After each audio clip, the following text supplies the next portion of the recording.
민주당의 이재명 방탄을 위한 네 번째 입법 폐악질은 피의사실 공표제 개정안입니다.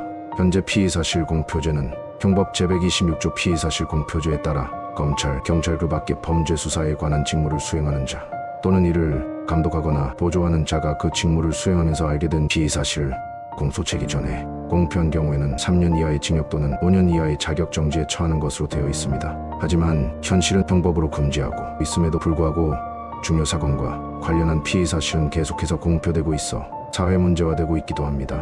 그런데 현재의 피의사실 공표제는 공소제기 전에, 즉 재판 전에만 금지하도록 되어 있습니다. 재판이 시작되면 재판 내용을 공표하는 것은 아무런 문제가 없습니다. 그런데 민주당이 발의한 피의사실 공표제 개정안은 공소 후 재판 중에도 아예 일체의 피의사실을 공표하지 못하도록 하겠다는 겁니다. 왜 이런 개정안을 발의했을까요? 바로 이재명이 피의사실을 꽁꽁 숨기겠다는 의도로밖에 이해할 수 없습니다.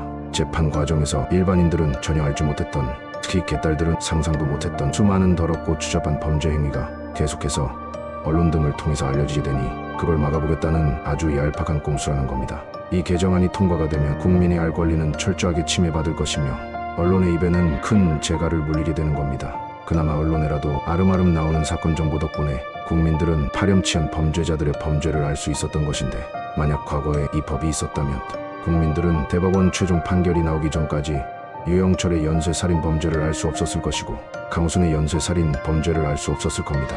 그리고 더럽고 추잡한 이재명의 범죄 행위를 일반 국민들은 대법원 판결 전까지는 제대로 알 수 없게 되는 것이죠.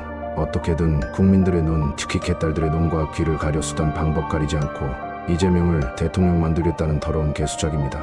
악은 부지런하다는 말이 있습니다. 정말 부지런하고 꼼꼼한 민주당입니다. 그래서 이재명은 하루라도 빨리 구속되어야 하고 윤석열은 탄핵되어야 합니다. 감사합니다.